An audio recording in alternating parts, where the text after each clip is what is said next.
ಈ ವಿಡಿಯೋವನ್ನು ನೋಡುವ ಮುನ್ನ ನೀವು ಇನ್ನೂ ಕೂಡ ನಮ್ಮ ಚಾನೆಲ್ ಅನ್ನು ಸಬ್ಸ್ಕ್ರೈಬ್ ಆಗದಿದ್ದರೆ ಸಬ್ಸ್ಕ್ರೈಬ್ ಆಗಿ ಮತ್ತು ಈ ವಿಡಿಯೋಗೆ ಒಂದು ಲೈಕ್ ಮಾಡಿ.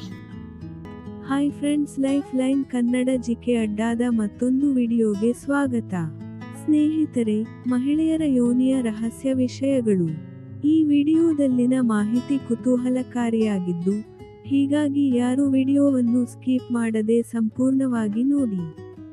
ಸ್ನೇಹಿತರೆ, ಮಹಿಳೆಯರಲ್ಲಿ ಮುಟ್ಟಿನ ಪ್ರಾರಂಭದಿಂದ ಗರ್ಭಧಾರಣೆ ಮತ್ತು ಋತುಬಂಧದವರೆಗೆ ಅನೇಕ ಬದಲಾವಣೆಗಳು ಕಂಡುಬರುತ್ತವೆ. ಈ ಬದಲಾವಣೆಗಳಲ್ಲಿ ಯೋನಿ ನೈರ್ಮಲ್ಯವೂ ಸೇರಿದೆ. ಹೆಚ್ಚಿನ ಮಹಿಳೆಯರು ಯೋನಿ ನೈರ್ಮಲ್ಯದ ಬಗ್ಗೆ ಸರಿಯಾಗಿ ಗಮನ ಹರಿಸದ ಕಾರಣ ಯೋನಿ ಸೋಂಕು, ಕಿರಿಕಿರಿ ಮತ್ತು ಉರಿಯಂತಹ ಯೋನಿಯ ಸಮಸ್ಯೆಗಳು ಪ್ರಾರಂಭವಾಗುತ್ತವೆ. ಯೋನಿಯಲ್ಲಿ ಸುಡುವ ಸಂವೇದನೆಗೆ ಇತರ ಕಾರಣಗಳಿವೆ. ಈ ಕಾರಣಗಳನ್ನು ಅರ್ಥಮಾಡಿಕೊಳ್ಳಲು ಸ್ತ್ರೀರೋಗ ತಜ್ಞರನ್ನು ಸಂಪರ್ಕಿಸುವುದು ಉತ್ತಮ. ಇನ್ನು ಕೆಲವು ವಿಷಯಗಳು ಯೋನಿಯ ನೇರ ಸಂಪರ್ಕಕ್ಕೆ ಬರುವ ಮೂಲಕ ಚರ್ಮದ ಕಿರಿಕಿರಿಯನ್ನು ಉಂಟುಮಾಡಬಹುದು. ಇದನ್ನು ಕಾಂಟ್ಯಾಕ್ಟ್ ಡರ್ಮಟೈಟಿಸ್ ಎಂದು ಕರೆಯಲಾಗುತ್ತದೆ.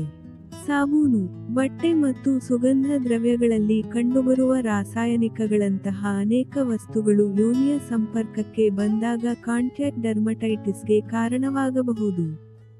ಸುಡುವುದರ ಜೊತೆಗೆ ಇದು ತೀವ್ರವಾದ ತುರಿಕೆ, ತೇವಾಂಶ, ಚುಚ್ಚುವಿಕೆ ಮತ್ತು ನೋವಿನಂತಹ ಸಮಸ್ಯೆಗಳನ್ನು ಉಂಟುಮಾಡಬಹುದು. ಸ್ನೇಹಿತರೆ, ಹೊಸ ನೈರ್ಮಲ್ಯ ಉತ್ಪನ್ನಗಳು ಯೋನಿ ಸುಡುವಿಕೆ ಅಥವಾ ಕಿರಿಕಿರಿಗೆ ಕಾರಣವಾಗಬಹುದು. ಟ್ಯಾಂಪೂನ್ಗಳ ಹೊಸ ಬ್ರ್ಯಾಂಡ್, ಉದಾಹರಣೆಗೆ ಲೂಬ್ರಿಕೆಂಟ್, ಕಾಂಡೋಮ್ಗಳು, ಯೋನಿ ಕ್ರೀಮ್ಗಳು ಅಥವಾ ಸ್ಪ್ರೇಗಳು ಕೆಲವು ಚರ್ಮದ ಪ್ರಕಾರಗಳಿಗೆ ಕಿರಿಕಿರಿಯುಂಟು ಮಾಡುವ ಅಂಶಗಳನ್ನು ಒಳಗೊಂಡಿರುತ್ತವೆ. ಮಹಿಳಾ ಆರೋಗ್ಯ ತಜ್ಞರಲ್ಲಿ ಯೋನಿ ಡೌಚಿಂಗ್ ಅನ್ನು ವ್ಯಾಪಕವಾಗಿ ವಿರೋಧಿಸಲಾಗುತ್ತದೆ, ಏಕೆಂದರೆ ಅದು ಕಿರಿಕಿರಿಯನ್ನು ಉಂಟುಮಾಡುತ್ತದೆ. ಅದರಂತೆ ಯೋನಿ ಮೂತ್ರಕೋಶದ ಸೋಂಕು, ಮೂತ್ರನಾಳದ ಸೋಂಕು ಕೂಡ ಮೂತ್ರನಾಳದ ಸೋಂಕಿಗೆ ಕಾರಣವಾಗಬಹುದು. ಈ ಕಾರಣದಿಂದಾಗಿ ಮೂತ್ರ ವಿಸರ್ಜನೆಯ ಸಮಯದಲ್ಲಿ ಮಹಿಳೆಯು ಯೋನಿ ಸುಡುವಿಕೆಯನ್ನು ಅನುಭವಿಸಬಹುದು. ಈ ಸಮಸ್ಯೆಯ ಇತರ ರೋಗಲಕ್ಷಣಗಳು ಏನು ಅಂತ ನೋಡೋದಾದ್ರೆ, ಆಗಾಗ್ಗೆ ಮೂತ್ರ ವಿಸರ್ಜಿಸಲು ಪ್ರಚೋದನೆಯನ್ನು ಒಳಗೊಂಡಿರಬಹುದು. ಮೂತ್ರ ವಿಸರ್ಜನೆಯ ಸಮಯದಲ್ಲಿ ನೋವು, ಮೂತ್ರದಲ್ಲಿ ರಕ್ತ, ಹೊಟ್ಟೆಯ ಕೆಳಭಾಗದಲ್ಲಿ ನೋವು ಕಾಣಿಸಿಕೊಳ್ಳಬಹುದು. ಇನ್ನು ಯೋನಿಯಲ್ಲಿ ಬ್ಯಾಕ್ಟೀರಿಯಾಗಳು ಅತಿಯಾಗಿ ಬೆಳೆದಾಗ ಬ್ಯಾಕ್ಟೀರಿಯಾದ ಯೋನಿನೋಸಿಸ್ ಸಂಭವಿಸುತ್ತದೆ. ಇದರಿಂದ ಮಹಿಳೆಯರಲ್ಲಿ ಹೆಚ್ಚಾಗಿ ಯೋನಿ ಸುಡುವ ಸಮಸ್ಯೆ ಕಂಡುಬರುತ್ತದೆ. ಈ ಸಮಸ್ಯೆಯಲ್ಲಿ ಮೂತ್ರ ವಿಸರ್ಜಿಸುವಾಗ ಯೋನಿಯಲ್ಲಿ ಸುಡುವ ಸಂವೇದನೆ ಇರುತ್ತದೆ. ಕೆಲವೊಮ್ಮೆ ಈ ಸಮಸ್ಯೆಯ ಲಕ್ಷಣಗಳು ಗಮನಿಸದೇ ಇರಬಹುದು. ಉದಾಹರಣೆಗೆ ಬಿಳಿ ಅಥವಾ ಕಂದು ಯೋನಿ ಡಿಸ್ಚಾರ್ಜ್, ನೋವು, ತುರಿಕೆ ಅಥವಾ ಸಂಭೋಗದ ನಂತರ ಸುಡುವಿಕೆ ಮತ್ತು ಹೆಚ್ಚಿದ ಯೋನಿ ವಾಸನೆ ಇತ್ಯಾದಿ. ಇನ್ನು ಋತುಬಂಧಕ್ಕೆ ಪ್ರವೇಶಿಸುವ ಮೊದಲು ಮಹಿಳೆಯ ಹಾರ್ಮೋನುಗಳಲ್ಲಿ ಅನೇಕ ಬದಲಾವಣೆಗಳಾಗುತ್ತವೆ. ಇದು ಯೋನಿಯ ಮೇಲೆ ಪರಿಣಾಮ ಬೀರುತ್ತದೆ. ಈ ಬದಲಾವಣೆಗಳಿಗೆ ಯೋನಿ ಕಿರಿಕಿರಿ ಕೂಡ ಕಾರಣವಾಗಬಹುದು.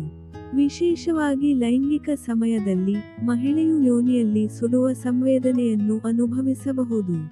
ಸ್ನೇಹಿತರೆ, ನೀವು ಮೊದಲನೆಯದಾಗಿ ನಿಮ್ಮ ಸಮಸ್ಯೆಯ ಕಾರಣವನ್ನು ಅರ್ಥಮಾಡಿಕೊಳ್ಳಿ ಮತ್ತು ತಕ್ಷಣ ವೈದ್ಯರನ್ನು ಸಂಪರ್ಕಿಸಿ. ಇದರಿಂದ ಸಮಸ್ಯೆ ಹೆಚ್ಚಾಗದಂತೆ ತಡೆಯಬಹುದು. ಈ ಸಮಸ್ಯೆಯನ್ನು ಉಂಟುಮಾಡುವಂತಹ ಅಭ್ಯಾಸವನ್ನು ನಿಮ್ಮ ದಿನಚರಿಯಿಂದ ಬಿಟ್ಟುಬಿಡಿ.